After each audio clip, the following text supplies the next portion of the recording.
10 ans, c'était hier. Mais c'est aujourd'hui que nous nous rassemblons. Parce que 10 ans, c'est déjà l'âge de raison. L'âge de raison pour savoir faire le point. Non pas pour être passéiste, non pas pour regarder uniquement dans le rétroviseur, mais pour faire le point, prendre la mesure de notre responsabilité, de toute notre responsabilité à nous tous.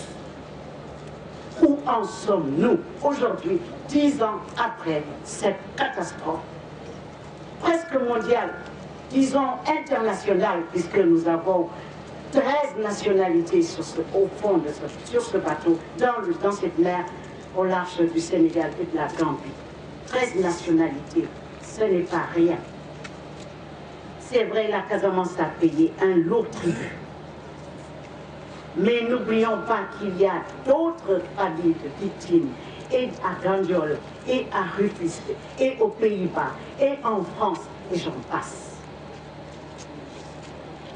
Ces gens qui sont dans les cales, au fond de la mer, sont unis par la mort et sont devenus frères et sœurs dans la mort. Nous sommes nos frères et sœurs. Aujourd'hui, là où nous sommes, tant que nous sommes là aujourd'hui, pensons-nous à ce que nous sommes venus faire ici, pour qui nous sommes venus et pourquoi nous sommes venus. Il ne s'agit pas de faire tous les ans une commémoration et de repartir dormir tranquille, heureux d'être en vie et de prier de temps en temps pour cela. Il s'agit de se dire, eux qui sont venus des Pays-Bas, nous sommes venus de Dakar, vous êtes là. Il s'agit de nous dire, que pouvons-nous faire aujourd'hui, que devons-nous faire aujourd'hui pour que cela n'arrive plus jamais? Qui est responsable, qui n'est pas responsable? C'est un problème, mais je pense que nous sommes tous responsables, chacun à sa mesure, chacun à sa place. Comment dire, le non-respect de l'autre, la non-connaissance de l'autre, le fait de ne pas prendre l'autre en compte, ça nous incombe. Il faut oublier, il faut bannir de notre vocabulaire le graoul, amul problème, yalla yana, etc., etc. Yalla yana, c'est vrai. Mais nous sommes les représentants de Dieu ici. Il ne nous demande pas de nous tuer, il ne nous demande pas de nous trucider, il ne nous demande pas de nous voler, il ne nous demande pas de ne pas respecter sa créature, quelle qu'elle soit, qui qu'elle soit, d'où qu'elle vienne.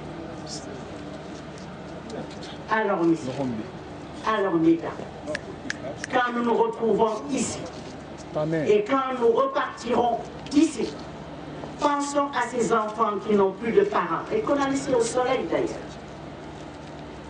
Pensons à ces enfants qui n'ont plus de parents. Pensons à ces époux, à ces épouses qui n'ont plus d'époux ou d'épouses. Pensons à ces parents qui n'ont plus d'enfants. Je donnerai juste un exemple. Un jeune manquant qui n'avait que sa mère et qui était en 2e année d'anglais. Et cette mère qui faisait le commerce, qui devait revenir sur Dakar pour inscrire son fils et rester dans le bateau. Qu'a-t-il fait? L'indemnisation, il l'a refusée pendant 2 ans. Il m'a dit, madame, cet argent n'est pas le mien, c'est celui de ma mère. Je lui ai dit, mais ta mère doit t'aider à vivre. Donc, je parle avec mon cœur.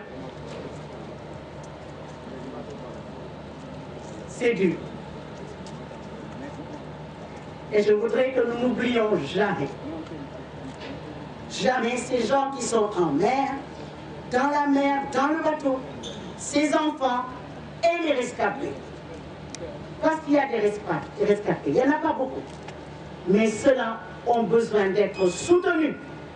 Parce que psychologiquement, nager de 22h, 23h à 6h du matin, imaginez ce que ça fait dans la tête.